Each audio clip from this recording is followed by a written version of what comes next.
shirkan oo labadii maalmood ee lasoo dhaafay ka socday magaalada Washington ee dalka Mareykanka ayna isugu yimaadeen qurbajoog ka kala timid gobolada dalkan Mareykanka iyo Canada sidoo kalena ay ku martiqaadnaayeen wasiirka maaliyadda Soomaaliya, wasiir ku-xigeenka macdanta iyo batroolka, mas'uuliyiin ka socda dowladda Mareykanka, ururo caalami ah iyo waliba dadka daneeya arrimaha Soomaaliya.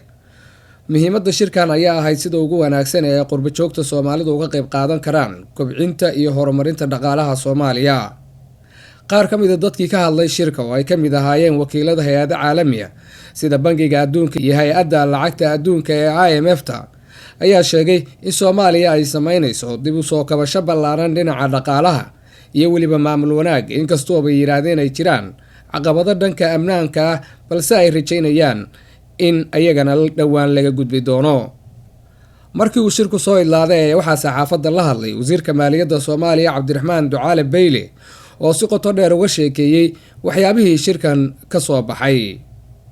runtii waxay ahayd maalin dheer bay ahayd oo aroornimadii ka soo bilaabmay ilaa iyo haatan waqtigan imika aan joogno 7 ku dhow galabnimo ayaan soo gabagabeynay.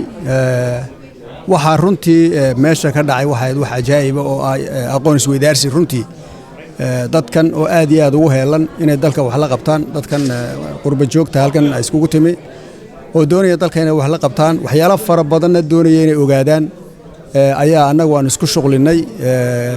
ahmiyadda aan saarnay in su'aalaha madaxooga ku jira aan uga jawaabno, ama ha noqoto amniga dalka ama budgetka ha noqoto ama daahfurnaanta waxyaalahan qabanayno ayaan uga warranay.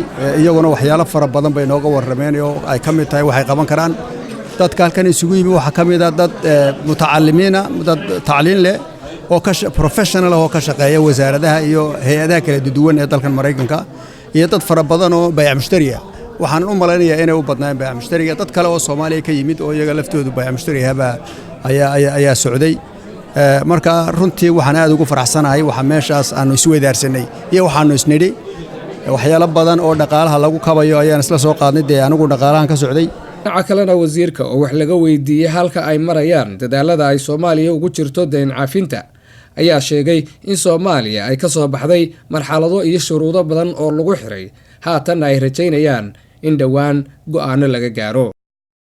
arrinta deyn cafinta aniga xaqayga waxa la weydiiyay halka ay marayso deyn cafintii si fiicanna waan ugu faahfaahiyay. runtii waxaan uga warramay waxa weeye shalay oo aan joogay World Bank iyo IMF-ta, World Bank adduunka iyo hay'adda lacagta ee adduunka aan joogay. waxaan uga warramay waxyaalaha ka soo baxay oo aan ka wada hadlaynay arrinta deyn cafistu halkay marayso, oo waxyaalaha kale aan halkan aan runtii u imi. bariya saan dambana waan sii joogayaa qaybaha kala duwan ee dawladda Mareykanka ayaan la hadlayaa. intaasoo dhanina waxay ku socotaa waxa weeyaan arrintii deyn cafintii oo soo dhawaanaysa. haatan markaan Muqdisho ku noqdo ayaan aad u sharxi doonaa si dadweynahan wax u gaarsiiyo. taana halkan waan uga warramay. yididiilo fara badan bay muujiyeen markay ogaadeen halka la marayo, dalku halka uu marayo, iyo waxyaalaha la doonayo in iyaga laftooda gacan ka geystaan.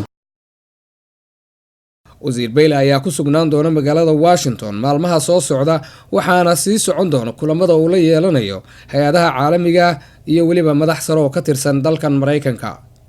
Bashiir Taajir, SNTV, Washington.